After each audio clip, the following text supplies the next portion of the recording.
Is Babar over the message?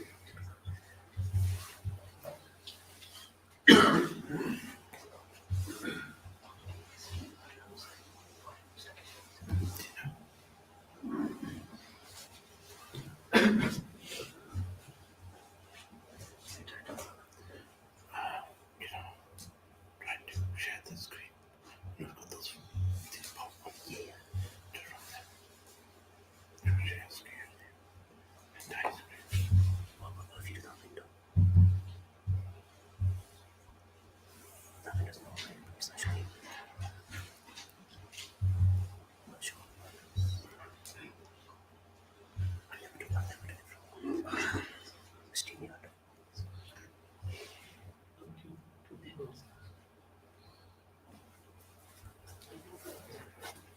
Is that the one? You have to do it in there.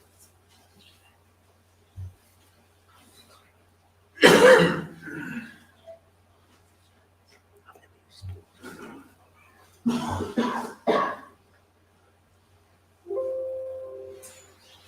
Is that fine?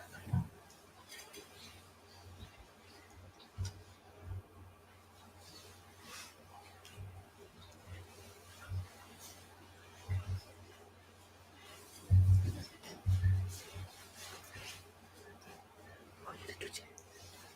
Oh, I did.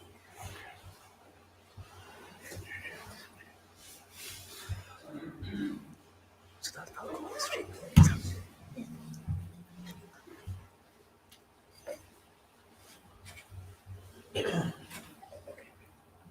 I think it's basically on Steam. That's the box. If we share, maybe that window on.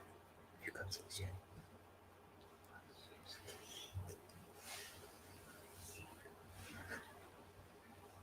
I think it's doing the whole thing and you stop sharing it. And then if you go to share, if you open that box, it's a small window. That was all. If you want to make it so.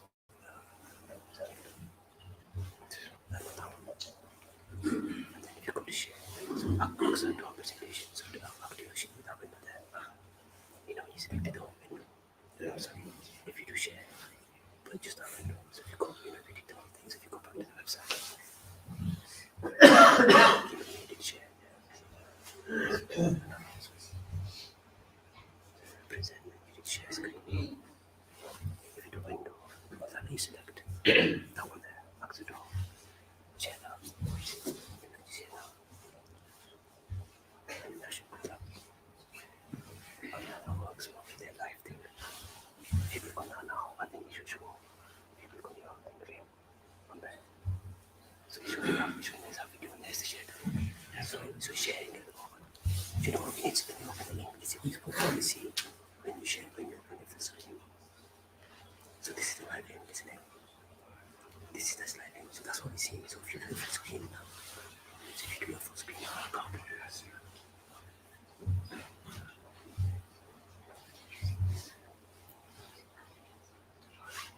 It's not showing the full screen, is it? So you have these two. Rather than thinking, basically, just do leave it. I'll do it full. Leave it. Is it? I'll do it on one page. Sorry about the technical glitch.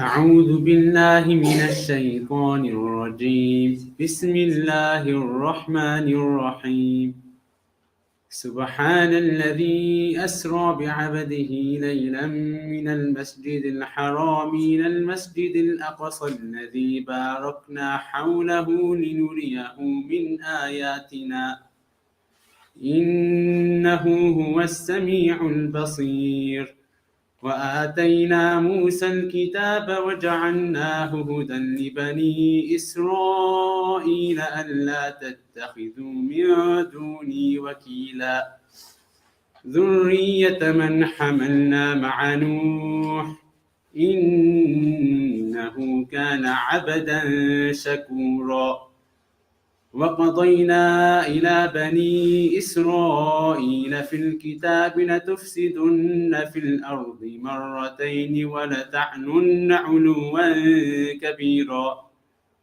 فإذا جاء وعد أولاهما بعثنا عليكم عبادا لنا أولي بأس شديد فجاسوا خلال الديار وكان وعدا مفعولا صدق الله العظيم.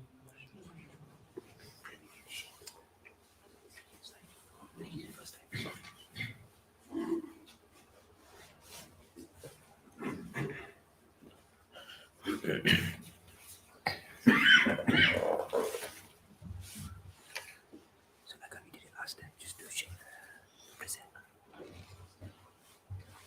share, and then just select our window on the whole screen.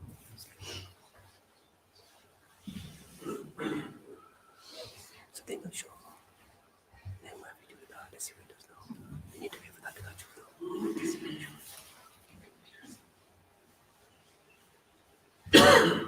بسم الله الرحمن الرحيم نحمد ونصلي على رسول الكريم أما بعد أعوذ بالله من الشيطان الرجيم بسم الله الرحمن الرحيم سبحان الذي أسرى بعبده ليلا من المسجد الحرام إلى المسجد الأقصى الذي باركنا حوله لنري من آياتنا إنه هو السميع البصير صدق الله العظيم وقال النبي صلى الله عليه وسلم لا تشد الرحال إلا إلى ثلاثة المساجد المسجد الحرام والمسجد الأقصى ومسجد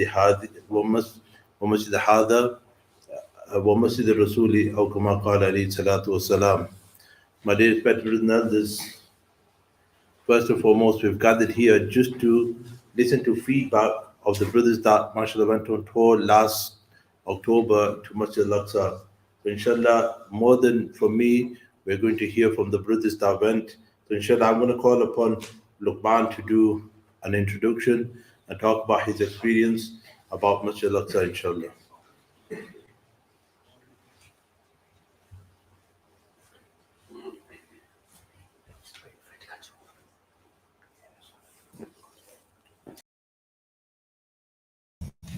Assalamu alaikum. Thank you, brothers, for turning up. I might sit there.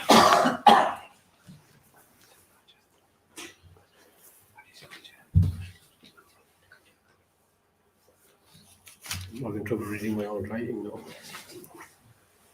Assalamu alaikum. Right. Thank you for turning up and sharing our experience. I'm just going to tell you the travel from the beginning, how we set off, how we decided to go, and our flight, and then the other guys are going to go into a bit more detail. So we decided to go about a year before we actually went. We decided maybe 10 months or so earlier. We looked for tickets, we looked for the accommodation. Mullah Sajid and Zakir Bhai, we all tried to get us a good deal. But before that, it was about 2-3 years ago when I really wanted to go. Because Daniel, my nephew here, he sent me some pictures from Masjid Al-Aqsa. When I saw them, I thought, oh, I'd love to go there. I'd love to be there. And the pictures he sent me, it was like, you know, why didn't you tell me? These guys went without telling a lot of people, just like we did probably. Because so many people want to go. How many can we get? How many can we take? So we decided about 20 or 25. I think then it went to a lot more. It got to 30. But what we tried to do was to get enough people so we can just have one minibus. But Alhamdulillah, 30 of us went. It was brilliant. We went from Luton Airport, and that was only because it was better for us days wise, as in the schedule to go and to come back, what day, what to come back. And that's why we went from Luton, but you can go from Manchester and wherever's easy for you guys. But now it's becoming a very popular destination. So whoever wants to go, you need to book in advance for the tickets and for the accommodation. I mean, we were looking yesterday, and so many places are already booked up a year in advance. So you can imagine how early you have to look. And when we got there, I mean, there were so many people from Blackburn and Leicester and all over. And it's great to see so many people turn up. And that's all they want. They just want numbers. They want numbers to turn up to Al-Aqsa and to pray there. So yeah, our suitcase was a few t-shirts and a few salwar kameez, whatever we could carry. We didn't check in anything. We just carried it all with us. We went by minibus. It took 3 or 4 hours to get there. The flight was about 5 hours. I mean, it was overwhelming for us a bit. Because, I mean, I don't know about you guys, but I've never seen so many Jewish people in my life. And when we got to the airport, I thought, whoa, where are we going? You know, we're used to Pakistan trips. And these guys had their hats on and that, but they mind their own business, you mind yours. You know, you get onto the plane and you go. And if you're like me, a bit of a scaredy cat, I was scared. First I used to think, what's going to happen? What interrogation? They're going to do this to me, they're going to do that to me. And, you know, the last thing you want is for somebody to spoil your trip, telling you to go back or whatever. But alhamdulillah, we had Mullah Sajid, our chief commander. By the time when he went inside for his interrogation, he just told them, have you ever heard of Girlington? Have you heard of Bradford? We've got bigger problems. So alhamdulillah, they sorted it out. It was 2 or 3 hours waiting. Interrogation wasn't bad for us. Molly Saab sorted it all out. And they probably Googled Girlington and thought, you know what, chalo bhai, go. You guys have got it worse than those. Anyway, we we got to the hotel, got ready for, did we get a Fajr, wasn't it? Yeah, we went for Fajr. The first time you enter Al-Aqsa, it's absolutely amazing. I mean, that feeling. And you guys probably, there's so many of us that went, about 20 of us here probably now. That feeling when you walk inside and you think, wow, alhamdulillah. It's very emotional. It's very, very emotional. But above all, peaceful, that feeling is hard to explain. You know, it really is. You've got to go there, you've got to experience it. And if you're like me, you didn't do much homework. When I got there, I thought, whoa, Al-Aqsa Masjid is massive. We don't realize this is the Al-Aqsa complex. It's probably as big as, I don't want to say Man United, maybe Liverpool, probably Anfield. As big as Anfield altogether, what roughly? It's massive. I mean, you can imagine all the prophets all prayed. So, and they've got to do sajda. So you can imagine how big the place is. It's massive. And the Dome of the Rock, it's just amazing. When you see it and you go there and you think, wow. You know, I've seen it in pictures, I've seen it on posters, I've seen it on TV. When you go there and you see it for the first time, you think, you know what, mashallah, this was worth it. Just that first minute, you think, alhamdulillah, this is unbelievable. And it really is fantastic. And then the Qibli Masjid, the main masjid there, we read there most of our salawats in the Qibli Masjid. And I think majority of the time, the women, they use the Dome of the Rock, the masjid. It's an amazing feeling when you go to Fajr and the azan, and you walk in and you can hear the azan. The thing I remember the most is if you're wearing slippers You can tick, click, click, click. You can hear it on the floor. The cobbled. So it's not like Makkah, Medina, where it's all modified. It's all new. It's all marble, and it's all lights and everything. It's just plain simple how it was probably. They've done, obviously they built a masjid and made them look better and everything, but the actual stonework, is all basic. It's all from probably them times. I don't know how much they've done with the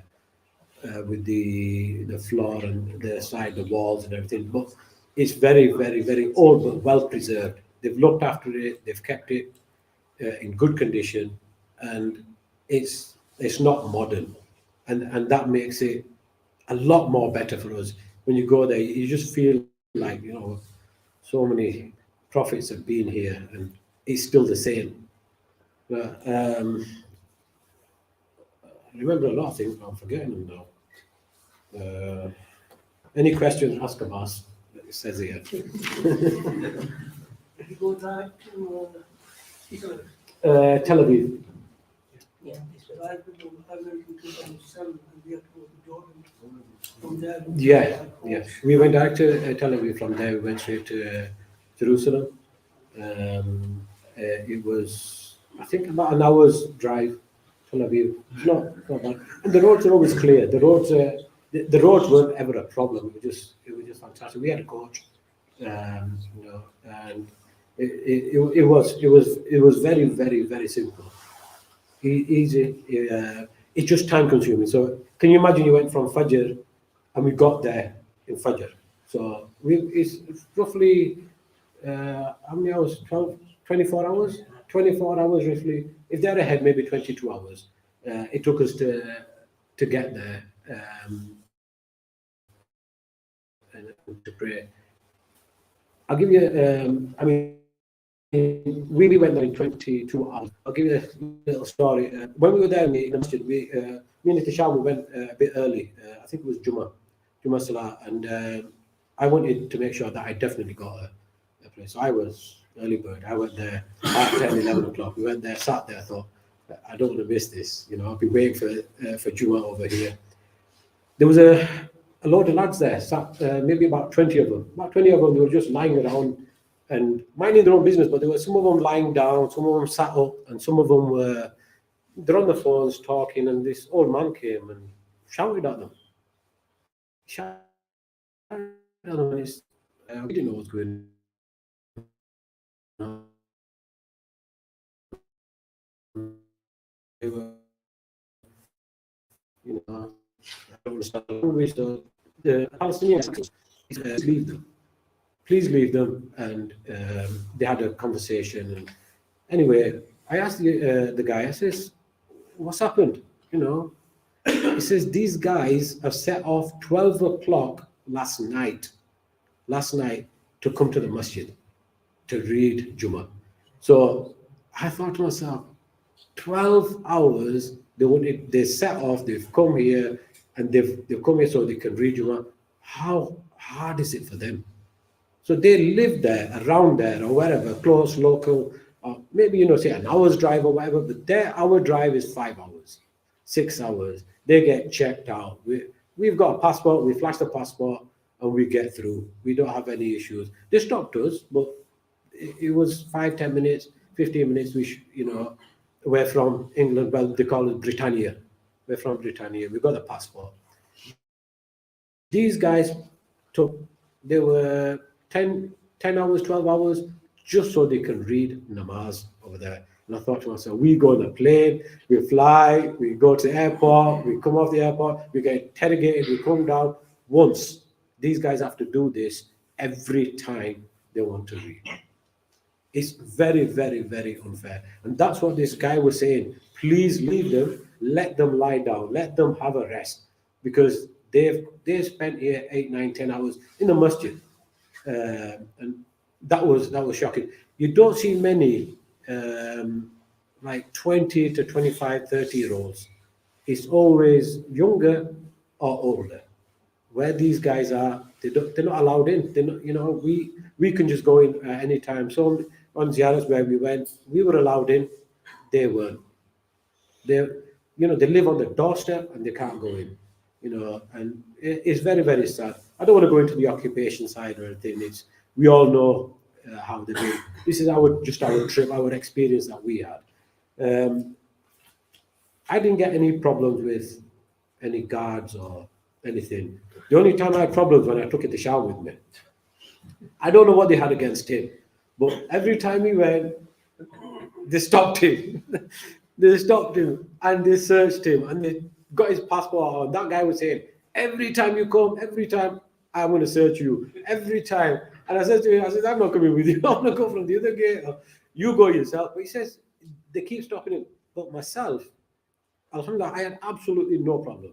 You know, I have nothing bad to say about them. They're doing their job, but their job is they stand at the gate and they're doing our job for us. They're letting all the Muslims through. They're stopping all the non-Muslims. Like when I went in my Savar Kameez, Muslim, passport, no problem. When I went in my t-shirt, they stopped me and asked me. But we never had any issues at all. They just asked us, they sometimes recognize you and you just go through. So anybody who wants to go, who haven't been, you need to understand there's no problems. Alhamdulillah, there's no problems at all. You can go there, take your kids with you, take your families with you. There's so many families there, so many. And they were just going in and out as if there's no guards there.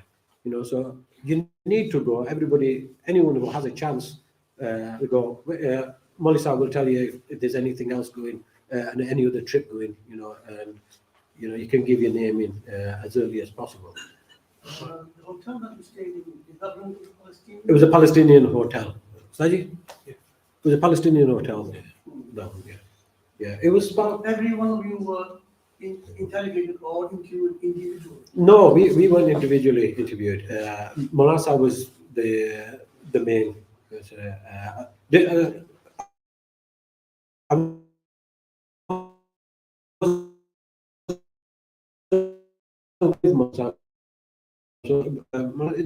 talk about it. Yeah. I didn't do much homework before I went, so obviously I was shocked at the size of Al-Aqsa. I used to think Dome of the Rock is Al-Aqsa. We'll go there. We had no idea that we're going to go to this Al-Aqsa, and Al-Aqsa is going to be so big. It's absolutely beautiful. The feeling is great, and you can just walk around there. And there's so much to do just there. You know, if you have time, you go but do your homework beforehand. Okay, that's it. The rest of it is about the ziyarats and we'll cover them. And these guys will cover them. That's it. I think I can't read my own writing. I wrote so much, but I probably said less than that. Jazakallah, thank you for turning up, and well done, Morocco. What was that?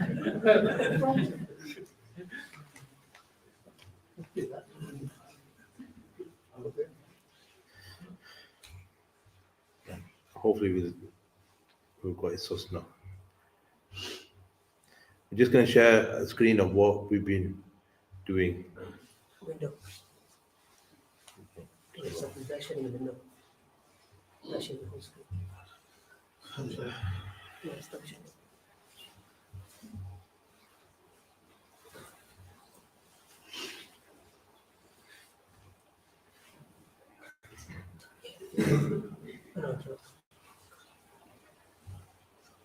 So this slideshow, it'll just run on itself. You can watch in the background, and we'll carry on with the program, inshallah. So that was Luqman Sahab, mashallah. Last week he was telling me he's only going to talk for 2 minutes. So, mashallah. And if I had to stop him there, otherwise he would have and I think he covered a lot of people's topics. So, inshallah, we're going to call him Brother Akif. He's going to talk about the security issue. A lot of people, when they go to Al-Aqsa or they're going towards Jerusalem, they're always scared what will happen. So, inshallah, he'll talk about this, inshallah. Assalamu alaikum, everyone. Nice to see loads of you here. It's been a while since I've seeing some of you. The main issue that people worry about, and this was something that obviously when we booked as well, is what happens when we go over there. Are we safe? Is there going to be a kickoff? What happens at these points? Now, Brother Lukman covered a couple of things. So we travelled from here, we set off after Fajr and went down to Luton Airport, no issues on this side, landing over there. And we've got to remember with the Jewish state, they're always worried. They're always worried about security. They're always worried about people possibly doing something or attacking them. Remember, this is a religion and race that all the way back to Hazrat Musa has been oppressed, and they've been through, whether it's, enslaved, or they've been battered under the Spanish Inquisition, or whether it's Hitler, they've been through a fair bit. And then on top of that, having stolen so much land off the Palestinians, they're always worried about repercussions. So when we get to when we got to Ben Gurion Airport, again, alhamdulillah, there was no major issues for us. You land, you scan your passport on these machines, you get a little ticket. That's instead of your stamp, that's your entry. You need to keep hold of that. And what tends to happen then is if a group of you go, like we had a group of 30, they then start targeting the people that they think there might be an issue with. So obviously the first person they pulled up is Maulana Sahib here. He's the most dangerous of us all. And then the second person was was he second? Oh, sorry, I got it wrong way around. The most dangerous was Abdul Rahman down there. So I think Mossad have got some issues in their security. So, and then as we went through, they came with us, and we were going to the security gate. We're taking the car and we're waving bye-bye. And I think then one by one, they started taking our passports. It's like, okay, you go sit there, you go sit there. And then suddenly I was called as well, and I had to sit there as well. So there was, out of 30, I think 10 of us were told to sit to one side. And you're sat in the hall, so it's like a departure lounge. You continue on. So okay. Yeah, so it's like a departure lounge. You just sat there, 10 of you there. We got to know some of the people we did know. Started playing some Islamic games that we made up at the time. This was after the people who went through. They were sat on the other side waiting for us. And alhamdulillah, it was only 2 hours. Which were the Islamic games? Oh God, let's not go there. I Spy. Yeah, it was a very Islamic. The second game was No, the second game was a little bit Islamic. The first one was You didn't pay Islamic. attention. Yeah, they were very creative games. If you're there in that situation, obviously you've got to have that little bit of camaraderie, and you've got to keep going. So we were having a laugh, and the border security could actually hear us laughing and joking, and they're thinking, what's going on here? They should be intimidated. It's not intimidating. So we sat there, we occupied our time, we read the Mars because it was Isha time at the time, got that over and done with, and then they interrogated Mullah Saab. And then they came out, and then they let us all out. So 2 hours, not bad. The week before, Nur al-Islam had gone, and they were kept for 7 hours. It's a matter of just going there and being respectful. So long as you're respectful towards them, it's fine. They didn't see us as a threat. And there's no issues. My personal experience from it all was they don't like us coming there to visit. Okay? That's my personal experience from it all. They're happy if you're English and white and American and from all over the time. But I think it's our duty to go there. We've got this British passport. People from Pakistan can't go there. There are many, many Arab countries that haven't got relations with the state of Israel. They can't go there. So in terms of the airport, okay, they delayed us for a bit. That's fine. In Jerusalem itself, safe as houses. Okay, as when we go to Al-Aqsa, there are armed guards on each of the gates. They will, from time to time, stop you. But that's the time you start speaking English, tell them you're English, and you go UK, they go, yeah, and then they send you through.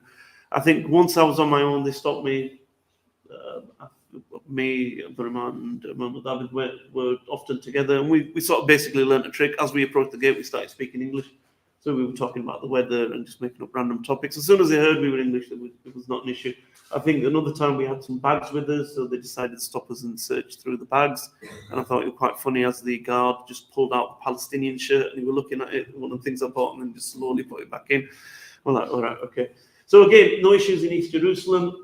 When we went out to the West Bank, now at the time we went, there were a little bit of tension. There was elections going on. There was a new sort of group that was coming through, and for us again, we were safe. At no point were we in any danger. It's important to go to the West Bank. That's where you see the occupation and the full brutality of it. We went to Masjid Khalil.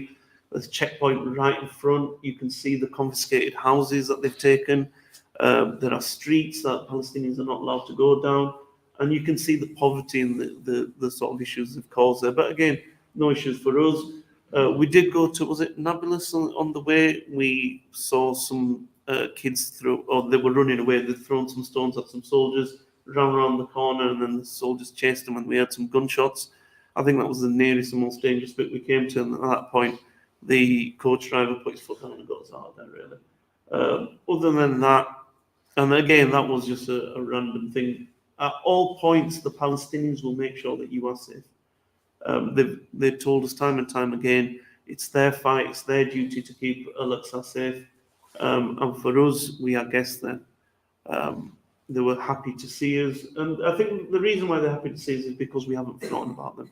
So many of the Arabs, we were talking to people all the time, so many of the Arab states have sort of forsaken and given up on the cause, and the fact that we've come and travelled. In fact, last week I was watching, there was someone from the Emirates who came and visited Al-Aqsa, and essentially he was abused. I think he was a government official from them, because they've got this relation. He was abused once he went there. For us, wherever you go, it's always warmth. It's always, and everyone who will be there will tell you about that. On the way back, they grabbed the young'uns again. They just caused them a little bit of issue, sat them up. I think they interrogated them again. Don't know why, because we were going out of the country, and we basically kept them just until we boarded, and then set them through. Give them a little bit of stress, I think, because obviously we wanted to eat, and we wanted to make, get there around that. But other than that, we can safely say that there's no issues at all. So if you are worried about the security issue, don't be. That's the important thing. It is safe. The Palestinians will keep you safe. Anytime you're out and about, the coach drivers, your tour guides, they know what's going on. And we were meant to go to Bethlehem, and that trip was cut short because there were tensions rising. And said, no, we'll take you somewhere else. Okay, so that's my main thing, that it's safe. If you get the opportunity, do take it. Brother Luqman was saying that, first time there, when you see the dome, and we were walking down, I think it was just before Fajr, and as we were walking down, I saw in the distance the dome of the rock, and I just thought, wow. People, Molan Sahib at the time you could see the reaction that a lot of people were buzzing and bouncing. I myself at the time, after 22 hours and not having any sleep, was really, really grumpy, and that's just me. I needed sleep. But other than that, the experience was absolutely brilliant. And if you haven't been, I strongly recommend you go. And the others will tell you about the other various bits. But don't worry about the security issues. Everything is all good. You get annoyed at times, but it's patience. You're in a Jewish country, you just got to be patient. And I'm going to cut it short there. That's all right. Sorry? Was it the airline that you traveled on? Was it Israel? It was Wizz Air. No, it wasn't an Israeli one. But there was a lot of Jewish people on there. But, the Jewish people on there, I spoke to people on there, and when I went to the back, all the brothers were speaking and having conversations with them. Jewish people, people are people. You're going to get good people and bad people, and the vast majority were fine.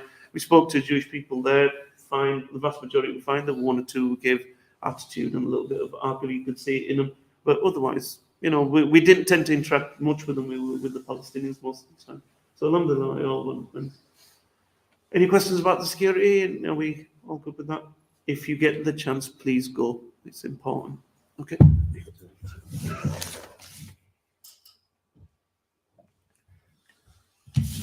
Jazakallah.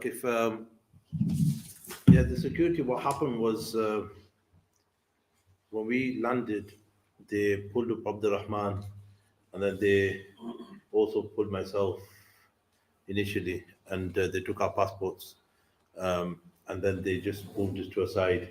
Then all these were laughing at us. So what happened was 10 of them got grabbed as well. So they said, we're all in the same boat now. And but much of they were there playing their I Spy game, and then they called me in, and the Jewish person who was interrogating me, he was asking me, where are you from, what do you do? So I told him, I'm Imam here at Masjid. And so he goes, what was your last Jummah khutbah about? And I first was thinking, what did I eat yesterday? Forget last Jummah khutbah. So I said to him, and I remember that I was talking about Nabi Sallallahu Alaihi Wasallam and tolerance, and now how Nabi Sallallahu Alaihi Wasallam tolerated people. So I said to him, this is what I was talking about because it's the month of Seerah. So then he goes, okay. Then he said to me, then he dropped the bomb, and he said, do you talk about jihad? And then I sat there thinking, how do I answer this? Do I deny it, or do I be like the Jewish rabbis that deny the book? Then I said, we talk about jihad, just like we talk about namaz. Jihad is a concept in Islam, just like namaz is a concept in Islam, and it's part of our deen. So we can't deny jihad. And so he goes, but do you talk about jihad by your nafs or about fi sabilillah? I go, both, whatever the need arises. So he said, what is jihad? So I said, jihad is to elevate the word of God. And it's not just for Muslims, it's for the Jews and for the Christians, for the people of the book, to raise the word of God. So I said, so we Muslims, Jewish and Christians share this. And so he said, yes, that's true. He goes, you can go. And so that's it, he let us go. And so within 2 hours, we went through security. So apart from that, nobody else got question. And For the games, I would look, this happened to us as well. Before somebody else would coach straight away, because the way you looked. yeah, I think I better just stop. Yeah, so yeah, I know that there's no security thing you need to be concerned about. I know that I think nowadays more and more people go, the more they do let you through, as long as you're sensible and everything. So I know that we had a good experience. I'm gonna call up the Rahman. He's gonna talk about his experience. What's gonna happen is people are gonna overlap and say repeat a few things, so just bear with it. So the Rahman.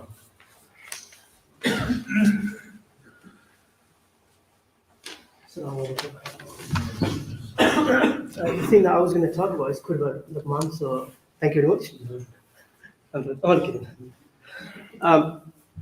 The main thing I wanted to bring up is I didn't actually know what Al-Aqsa was.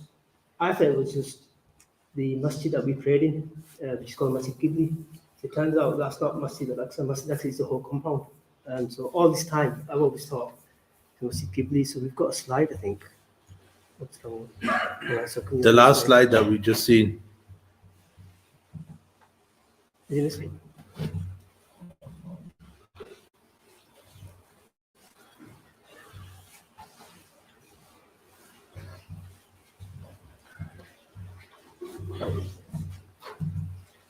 So that slide there, that orange box is Al-Aqsa, the whole ground. So on there you've got the dome.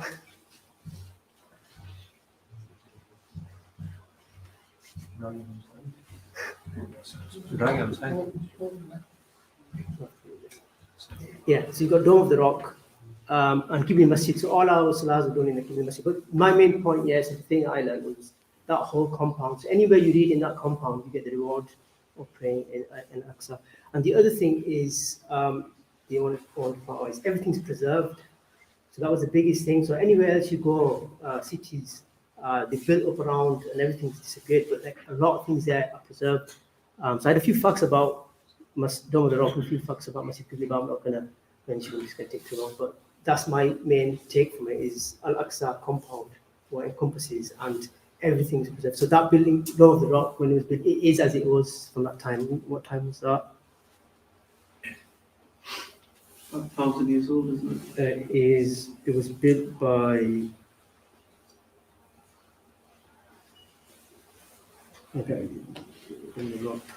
by the Caliph Abdul al-Malik. I don't know when it was, but basically, yeah, everything is preserved. So that's the beauty of it. The history that's there. When you go, you see history firsthand. So that was the main thing for me. Thank you, mashallah. Jazakallah. This is a very important picture that a lot of people think that Masjid Al-Aqsa is just the Dome of the Rock, or it's just that Qibli Masjid. The whole compound is Dome of the is Masjid Al-Aqsa. So not just that one specific masjid. but there's about 5 to 7 masjids on this compound itself. So the thing is, we tend to pray in the Qibli Masjid, and the women tend to pray in the Dome of the Rock, but the whole compound is Masjid Al-Aqsa. And so 124,000 prophets prayed on this whole compound. So wherever we pray, we can guarantee yourself that the Prophet of Allah prayed on this place. Okay, so this whole compound is Masjid Al-Aqsa. So that's what we learned. Okay, I'm going to call Brother Abbas to share his experiences.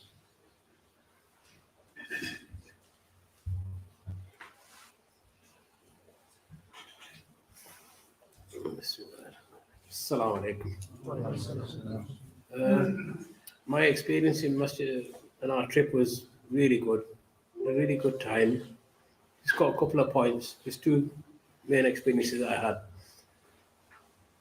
When we used to read namaz there, generally some namazes we'd see a janaza.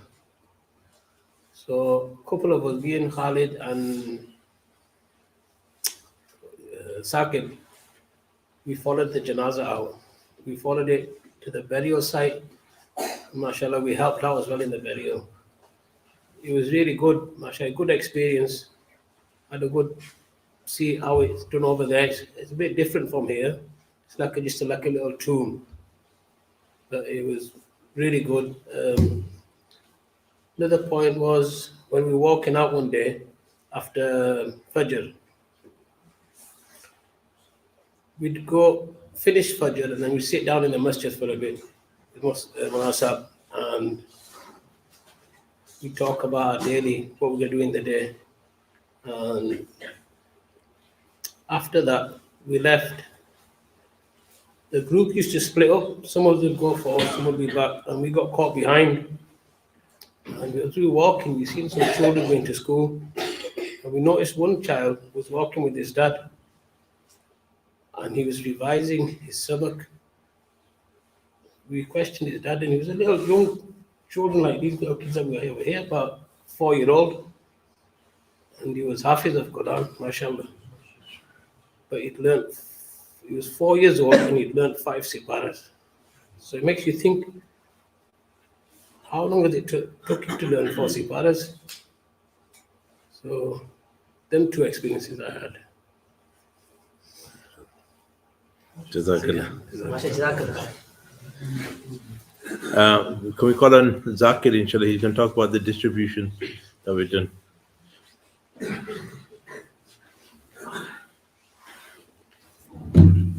Assalamu alaikum.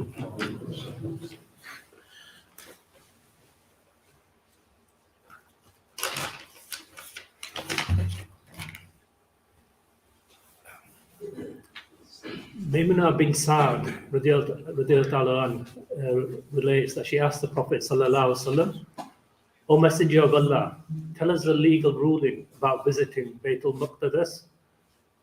The Messenger of Allah says, "Go and pray there. However, if you can't go and pray there or visit there, then send some oil to use in their lamps."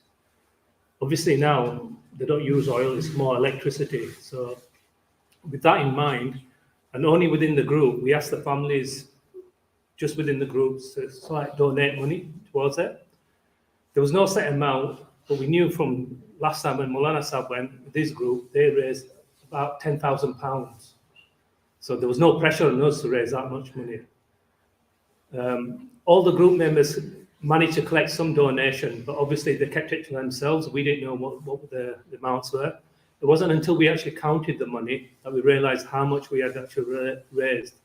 Alhamdulillah, with the grace of Allah subhanahu wa ta'ala, the group raised over £22,000.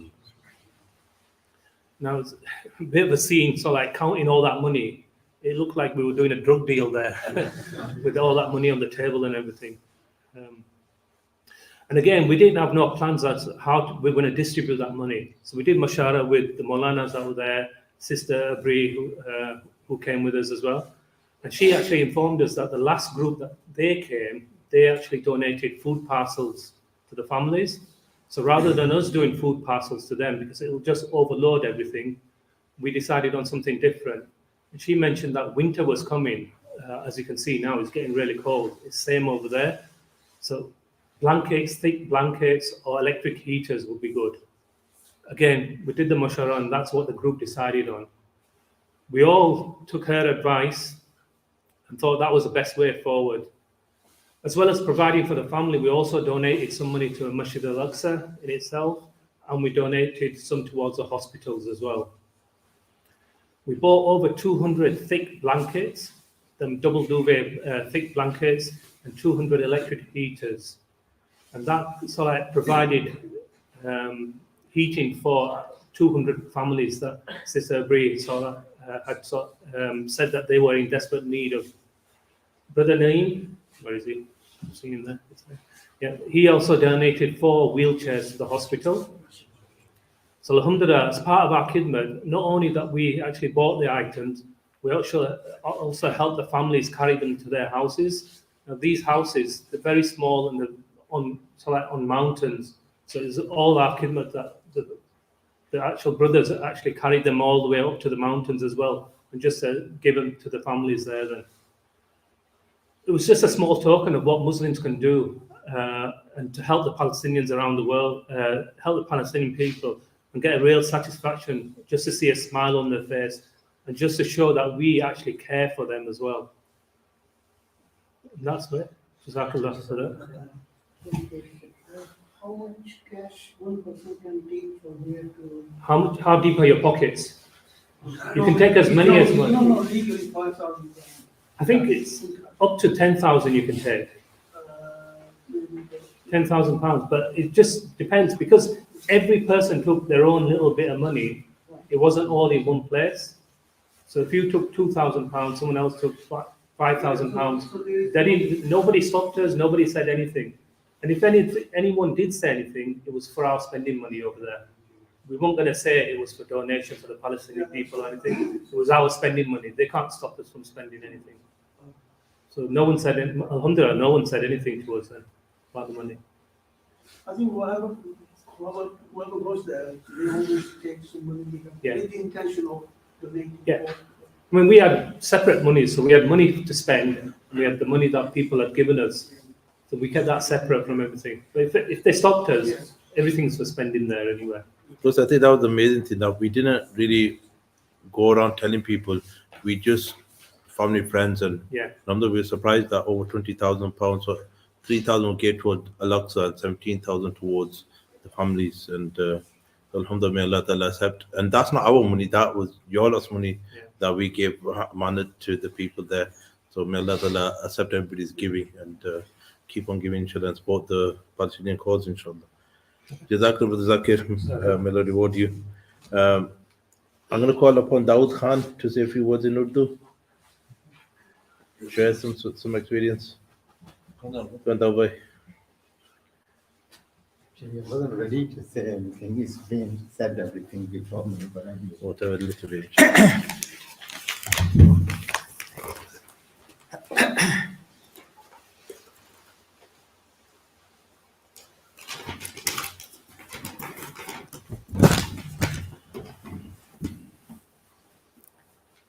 Assalamu alaikum, everybody. Recently, मुझे मेरा बेटा फैसल और मेरे बहुत सारे साथी जो मस्जिद उमर में नमाज पढ़ने के लिए आते हैं उनके साथ मस्जिद अक्सा जाने का मौका मिला। मैं समझता हूँ कि हम सब के लिए बड़ी सआदत थी। सिक्योरिटी के बारे में मैं बात करना चाहता था, वो पहले इंग्लिश में हमारे एक भाई ने बात कर दी है। तो सबसे पहले मेरा आपसे बात करने का मकसद यही था कि मैं आपको बता सकूं कि वहाँ जाना कितना सेफ है। जाने से पहले मौलाना साहब को पता ही है कि मुझे खुशी भी थी कि हम जा रहे हैं और साथ ही साथ कुछ खदशात भी थे कि पता नहीं वहाँ जाएंगे तो वहाँ जाना सेफ है या नहीं। तो लेकिन शुक्र अल्हम्दुलिल्लाह अच्छा एक्सपीरियंस रहा, सेफ्टी का कोई इशू नहीं हुआ। जैसे कि मेरे कुछ ब्रदर्स ने पहले बता दिया कि ओकेजनली वो स्टॉप करते थे कि आप कहाँ से हैं, बताओ कि हम बरतानिया से हैं। तो सिक्योरिटी का भी कोई इशू नहीं था।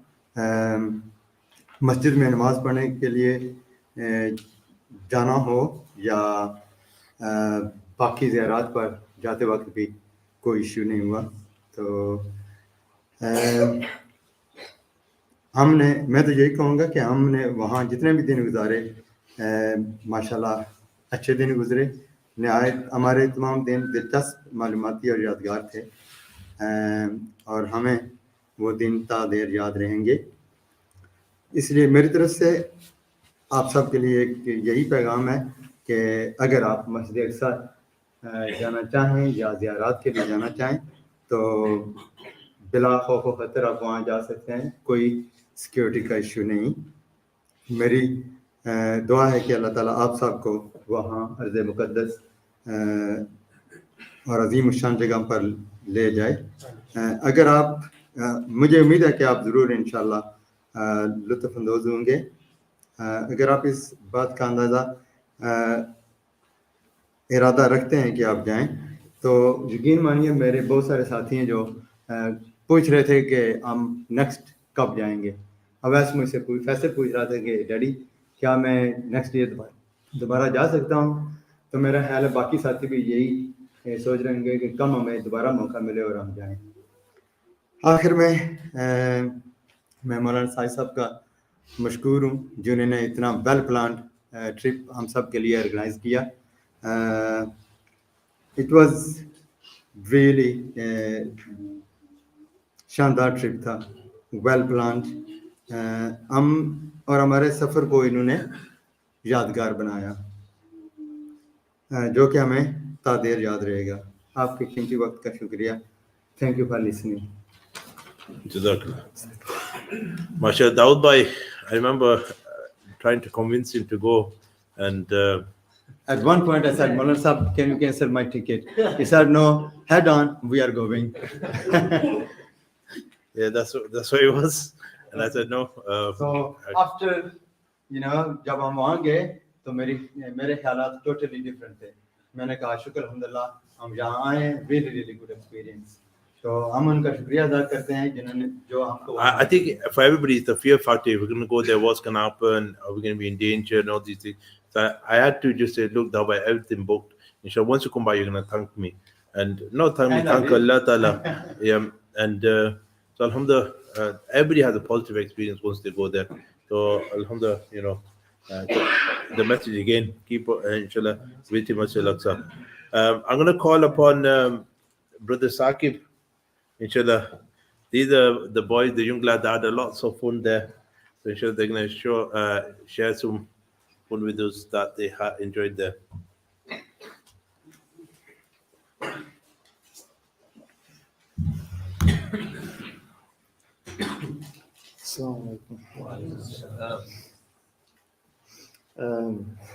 Yeah, obviously we all got a really good opportunity to go Palestine, and I've been wanting to go personally for a long time. So obviously we see in social media and whatever, there's all these things going around, like things being shared and stuff, like unpleasant things, and that's most of what you see is all unpleasant. You don't really get to see like the beautiful side of it, the real side of it. So when we went, like I was expecting a lot of drama, a lot of things to be kicking off in and around the masjid, but it was the complete opposite. As soon as we went, even in the airport, you just feel more, if I can say like this, you feel more proud of your iman. Remember we went there, and whilst everyone was waiting, we were doing the small interrogation or whatever they were doing on the leaflets. We was reading namaz in like a small corner, and all of us were like half asleep. We didn't really get sleep on the plane. There's a lot of babies crying and whatnot, a lot of mums and dads shouting. And then when we got there, there was like 2.5 hours or something till Fajr namaz.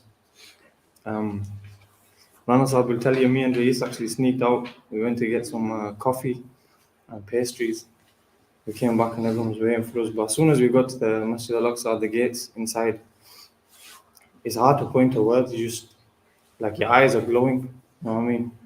It's different. It's different from here because everything you see, it's all like built up cities. Everyone's not nice, but everyone's like fast life over here. Over there, everyone you stop, they give salam. It's different, completely different. My advice would be to for everyone, go and visit for yourself. Forget going Turkey or Morocco, even people my age. You know what I mean? We've all got our bucket list of where we want to go. We want to go see this, we want to see that, but there's real beauty in that place, in even the people there. They make the experience better. And also learn about the history of Islam as well, because what a lot of people think is Islam started 1400 years ago by our Prophet Muhammad sallallahu alaihi wasallam, but really it's been there since the beginning of time, and you really understand that. Mulana Sahib was saying as well, when you go there, the Quran, it opens up here. And since I've been back as well, alhamdulillah, I've been doing a lot of Quran, reading the tafsir and the translation, and it really does, it opens up. You learn about all these prophets, these great prophets, about their stories, about their history, really. Something I'm passionate about as well. I'm sure a lot of people, you might not know a lot, you might know a lot, but when you go there, there's a lot to learn. And another thing, the people there as well, especially I want to highlight this, the way they give salam, the way they welcome you, they ask you where you're from, that's what Islam is. The brotherhood over there, everyone's tightly knit, everyone's there for each other. And that was like, it seeped into the group as well. We was all tightly knit, we was all there for each other, especially Mulana Sahib. He organized it perfectly, everything was smooth, there's no problems with anyone. And, yeah, just make sure everyone here make intention to go. Can you share about your experience at the leaving at the airport? You had a lot of fun. Oh, right. So, yeah, when we were leaving, me, my two cousins, Rais and Muawiyah, we was at the airport. We were in a separate gate to everyone else. So what happened was, we've got inside and we've come to this separate room. They were obviously trying to take the mick with us, but we were smiling and laughing and stuff. They tried separating us. Itisham was there as well. And I had a imama tied on my head. And I put it on by purpose as well. I could have just left it off. I wasn't in my jubba anymore, but I left it on by purpose. Because, like I said, when you go there, you just feel a lot more proud in your iman. It's hard to explain. When you go there, you know. So the security have come to us and they said, do you need to, well, first they said, take your shoes off. They made us put these funny bags on our feet. What they were trying to do is make sure we have like a sour experience when we got there and when we were going back. So like that's the last thing and first thing we remember. But we were having a laugh and a joke. So they said to me, your imama, is it there for like religious reasons? Can you take it off? And I said, yes, for religious reasons, so I'm not taking it off. So they said, okay. So I think they've called their manager or something, they're having a word in their language. And one of the managers security officer, bit of an intimidating guy, he's come up to me and he's like, look, we're gonna have to take this off and search you in this room. And it was like not like a room, the changing rooms you get in shopping centers. It was like that, just a curtain there. It was a woman actually. So the woman came to me first and I said, look, if I'm gonna take this off in front of you, and I'm only doing this because they made us wait about 2.5 hours. So I said, you lot can wait as well. So she was like, oh, look, we need to go inside. We need to check what's on the imama. Yeah, they called it a towel, whatever. And I said, look, if you're going to make me stand in there for religious reasons, call a male. So I'll do it in front of a man. So they called a man. And I was just thinking of how I can delay their time even more. So I'll go to him. Look, we're going to be in this small room. We're going to be face to face. I'm going to be able to smell your breath. Go get me a face mask, at least. So they've gone all the way to the opposite side of the airport, got a face mask. So I said, where's yours? So he's gone all the way again, got himself a face mask as well. And so finally we're in the room. And obviously I like working out. The boys will know that. So there was a nice mirror there, nice lighting. So I'm kind of posing in the mirror and stuff in front of the guy, and he's getting really he's getting agitated. So he's like, "Look, we need to get this over and done with." I'm like, "Okay." Finally, I took it off. He put his hand under it like this, and he saw there's nothing there. So he goes, "Okay, sit back down in the room." So when I sat back down, as he's following me, I just took it off and put it on my shoulders, and just sat back down like this. And that was priceless to see the faces when that happened. It was really good. Yeah. There are a couple more funny stories, but Moabi and them not here. So I think once somebody's underpants, they try to pick up. So, anyway. So mashallah, jazakallah for that experience. So mashallah was nice. We had Mavia, Saqib, and Itisham, and Rais, and mashallah, as well as the group activity that we did, they had their own fun time. So they, especially with a lot of youngsters, they mingled with them, they played football with them, they did a lot of extra activities, and so they really had a good time. So, you can really meet the locals, you can get on with them, you can enjoy your time, and mashallah, they made the most of it whilst they were there. So well done. I'll call on another Saqib to talk about his experience of Ziyarat, and I know the doctors are waiting as well. Don't want to take too long because they already taken too long. Assalamu alaikum. My voice is not good, so I'm just going to talk a bit, yeah? Mashallah, it was a very good experience.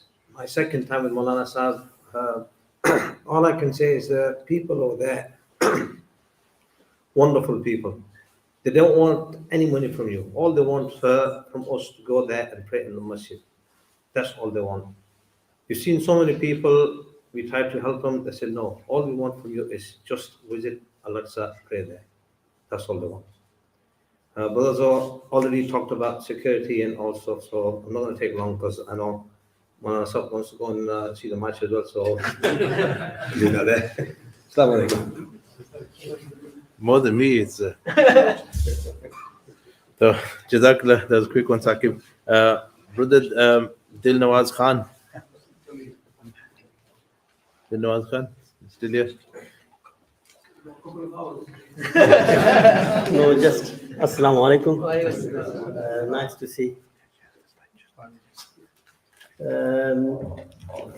The opportunity I was given to related to the ziyarat really, which was fascinating. Initially, we don't know about the Masjid Al-Aqsa.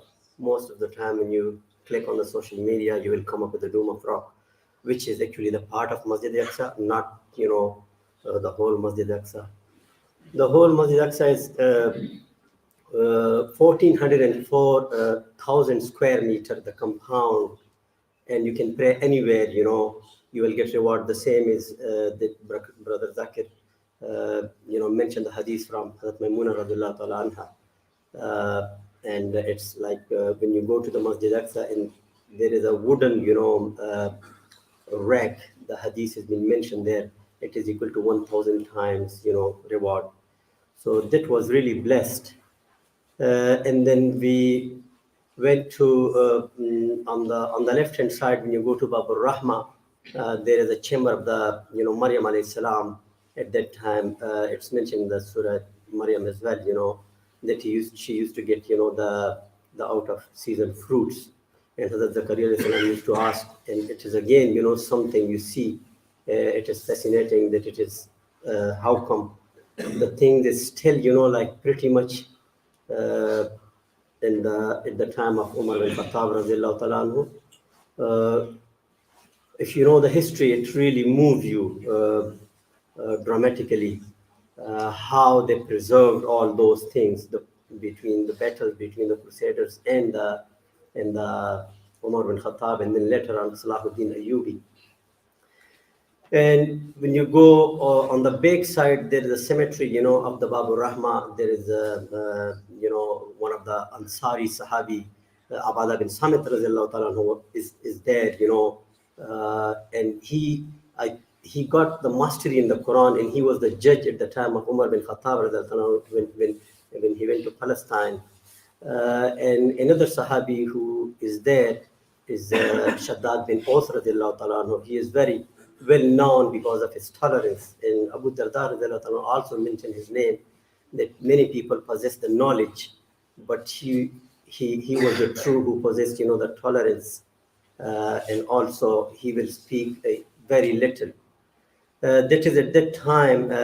Then we moved on to Umar bin Khattab radiallahu anhu Masjid, where when he taken there is a brought from the Treaty of Umar as well for you people. This is a really, really good compilation of the word that in this treaty he maintained the dawah to the people of Jerusalem and also maintained the fear of Allah. Compared to nowadays when they conquered any Muslim countries, what they do to them. This is such a beautiful piece of work. It is in Arabic actually when you go there, but somebody translated it for us. And then we go to Hebron to the Maqam, Ibrahim alayhi salam. In the same complex there are a lot of other prophets as well. And this is a very friction area between the Muslim and the Jews. And they have some days as well. They can go. You can see on the left hand side there is a window, and they have some few days. When you go to the first row of the carpet, I think they did try to dig it out, as well when they have their own days. And then we went to Maqam Musa as well. It is when you go to Ariha, Jericho, on the way you will find it is really a very dry mountain area, but it's worth to visit all those ziyarat. It's not sufficient really for us to finish within 5 days, but I think inshallah we have intention to go again, and then to be more organized when it's come to the ziyarat. But the best thing is when you go to Masjid Al-Aqsa, you think the time is static really, and you feel the nature, the wind, the trees, the olives, everything is belong to that time, which is you don't expect those things, and you feel this tranquility to the soul. That is something beyond the words to explain. So I would strongly recommend, or all brothers to organize your holidays, especially if you have any intention to go anywhere. But it is important to have a visit to Palestine. How much one namaz is worth, and also the journey, from Mecca to Jerusalem, and then from Jerusalem to Al-Isra, which is mentioned in the chapter 15. That is really something when you see all those places by your own eyes. This is the lands of the Prophet. This is the blessed land. So this is just the feedback from my side. Anyway, I was prepared, but because the lack of time, as I cannot do my complete presentation. But inshallah next time we will go ahead with it. And Jazakallah for all of our teams, especially Brother Zakir and Brother Akif, who brought us back safely after those tired, sleeplessness. So inshallah next time we can make this up from now on. Mashallah, Brother Dilmaz has prepared a 22-page PowerPoint. It's on here, and you wanna sit down and mashallah, the way he talks is beautiful, and I'm sure the way he explained to us is really nice. But I think people are looking at the time and whatever, so we'll just inshallah another time we'll we'll enjoy the experience inshallah. Whilst we went to Ziyarah, one of the places we went to, and we met the former Imam of Masjid Al-Aqsa, and he used to lead the Fajr prayers. So one day he said, and every day after Fajr he would do Maraqab outside the masjid. And he said he met our group, and he goes, I'll talk to your group. And then Dome of the Rock after Salatul Zohr, he did a talk for us. It was really nice, mashallah, and he spent, I think, time in Jamaat as well, and he went to Raiwind, and he studied in Pakistan as well. So he talked a lot about ta'aleem and the work of dawah and everything. So after that, what happens? We had it planned anyway in our fourth day. On Thursday from Jericho, went to Lud. So there's a markaz, Tablighi markaz there. And so So when we went there, it was just like going to Dewsbury Markaz and all simple and much of people in Sunnat and everything. And so the Bayan was going on and this was, so they did a halqa where they translated the Bayan in English for our brothers. And at the end, they did a lot of ikram for us, a lot of food, and they brought everything, tea and kawa and everything. So, mashallah, just to see, the other side, and when you hear them, brothers, say, look, we have to make effort. This is the best of ummats, and our duty and responsibility to call people towards good, and we've got to carry on striving. And it was good to see that side as well. So, mashallah, a lot of places we went to, reality is even 1 week is not enough. There's so many places, realities that we didn't go to, we intended to go to, or time, didn't allow. So hopefully, inshallah, that gives us the opportunity to go again and again and to keep on exploring. Yeah, because there's so many narratives from the Quran, from even from the Christian and from the Jewish perspective as well that are there around there. So there's so much to learn, so much to see. We didn't even get to do the old city tour because we were just busy with our schedule. So hopefully, inshallah, next time we intend to do that, inshallah. Any more brothers from our Abid want to share some experience?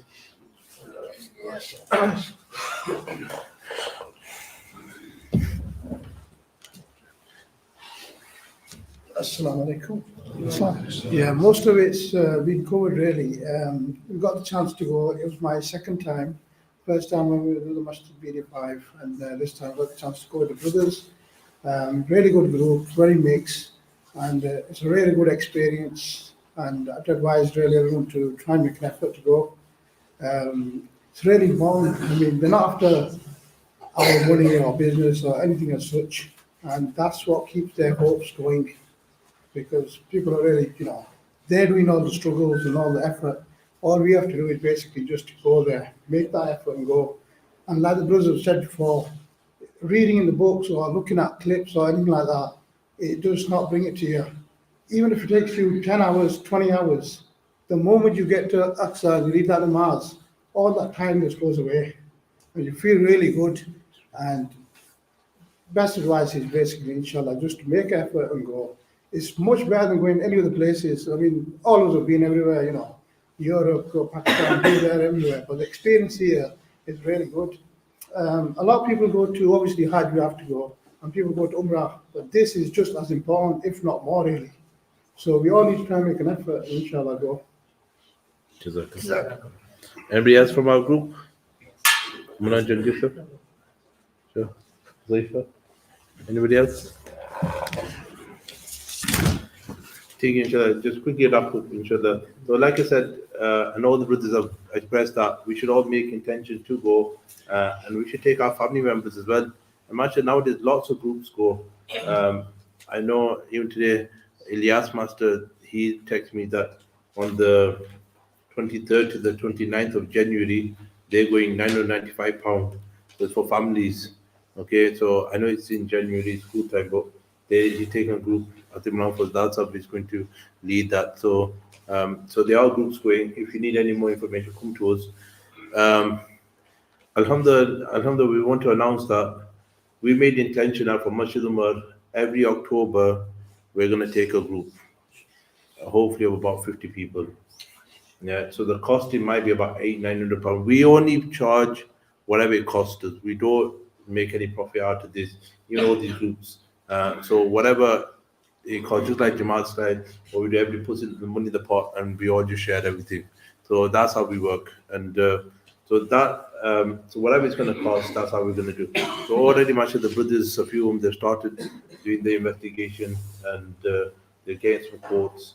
So in next October, which is I know October is 12 months away, but what's happening even now when they start looking for hotels, already those hotels are booked up. And even the flights are booked. What happens is not only Muslims go, Christians go, Jewish people go, because they all got their own festivals and whatever they've got to celebrate. So all those hotels get booked quickly. Okay, so next October, I think 20th or 22nd, the kids break up from school. So during that week holiday, so it'll be your school holiday. Okay, so next. When you asked me, I cancelled it because because I didn't know there was school holidays. Had I known that it comes during the school holidays, I would definitely have gone. Yeah. So inshallah, next October during the school holidays. So that's why the costs are a bit more because it's peak time. But whatever it costs, that's what we. So if you want to go, then contact with myself, or Brother Sakit that spoke, Brother Abbas that spoke. So just contact one of those three brothers, and inshallah we'll put your name down. We'll probably ask for a deposit, and then we're gonna probably announce in Juma. Reality, we want to keep it within locality because we know the people, okay. And also, when you go, you need to be sensible, okay. You've got to be patient because there will be testing times. So all these things we have to. What we did before we went, we had a meeting a month before, and we mentally prepared everybody what to expect, what questioning to expect, so everybody was sort of mentally prepared and physically prepared. So we will do the whole thing, okay? And inshallah, we will do the ziyarats in around Jerusalem, Hebron, Bethlehem, Jericho, all the ziyarats, inshallah, will be included. So inshallah, we made intention, not for the sake of name and fame, but only for the sake is, this is our part in playing. So on the day of Qiyamah, we can say, Allah, we played a part in trying to liberate Masjid Al-Aqsa by taking people to Al-Aqsa and pray there. And especially under occupation, whilst praying, I'm sure the reward will be greater. Ulama sat here, they know better. So the thing is, make intention, inshallah, and next October we do intend to go. However, before then, don't wait till October. If you need to go with your family friend, it's sometimes a lot cheaper to go. There are a few people. I remember many years ago, £400-500 we did in. Yeah, so if a few you go, it's even more cheaper. Obviously, the bigger the group, more expenses they are. Okay, so the thing is, if you got intention, let us know. We'll help you, inshallah. We've got contacts there, and so we'll help you make sure you have a smooth journey. Otherwise, inshallah, every October, inshallah, we made the intention from Masjid Umar, we will take a group of 50 people. Okay, I know a lot of women have been complaining to me that you take the men, but you don't take the women. Yeah, but actually for now, we just can take the guys, and then we'll see after that, inshallah. And if any complaints come, Luqman, I'll pass them on to you. Okay, you could deal with the complaints. Was there any issue with the food? Food is a very good question. Food is very expensive. One meal can cost 15 to 20 pounds. Yeah, and just one-time meal. So what we've done next year, we've incorporated the breakfast and nighttime meal inside this. Hopefully, we've got a good deal, inshallah. But otherwise, this time it was just breakfast included. It was a nice breakfast, but then during the day when we went out to eat, it was quite expensive. There's halal everywhere, but just that food is not cheap there. Okay. Although there's not much to shop around, you get ornaments for your family, friends, hadiah at the end. But the main thing is spend time in Al-Aqsa, enjoy Al-Aqsa, go for ziyarats. Like you hear ulama will say, the Quran really opens up in front of you. And I'm a person that until I don't see it, I don't understand it. And so by going there, then you understand all the stories come and they make sense to you.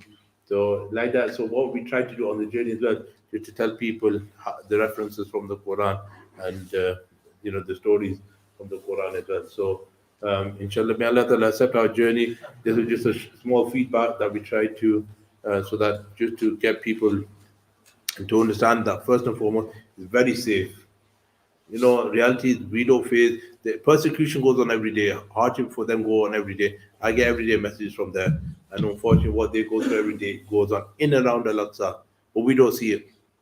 Well, as we as tourists just go from our hotel to Al-Aqsa, pray namaz, go back into our hotel, khushi life. Yeah, and they even tell you as Palestinians, look, your job, please just come and pray. We know how to play with these people. Let's play our cat and mouse game with them. You just come and pray. So our job is to go there to pray so that the Jews know that we have not forgotten Masjid Al-Aqsa. And inshallah, we'll never forget about Masjid Al-Aqsa. Okay? So just with Masjid Haram, it's the Masjid Al-Aqsa is mentioned by name in the Holy Quran. Okay? And we know our Prophet took this miraculous journey. Okay? So we should go and visit there. In many fazayas, we hear it many times from the ulama. And the thing is, what we need to do is make intention, inshallah, every year, like I said, from Masjid now, our intention is that every October is a nice time as well. It's nice weather. We were 25 degrees. Like our summer, we were thinking February, but February is quite cold, especially for the Nisha time. It's like here, like this time. So October was a very nice time. Okay, so inshallah, we intend to go. Whoever wants to go, write your name down. With myself, with the Abbas, with the Saqib, inshallah, and we intend to go next year, inshallah. So, inshallah, upon that, inshallah, we finish. May Allah Ta'ala accept. We quickly do dua. اللهم صل على سيدنا محمد النبي وعلى اله وسلم تسليما. ربنا آتنا في الدنيا حسنه وفي الاخره حسنه وقنا عذاب النار. ربنا لا تزغ قلوبنا بعد إذ هديتنا وهب لنا من لدنك رحمه انك انت الوهاب برحمتك يا ارحم الراحمين. Jazakallah for attending. Sorry, there was a video at the end to share with you. Oh yeah.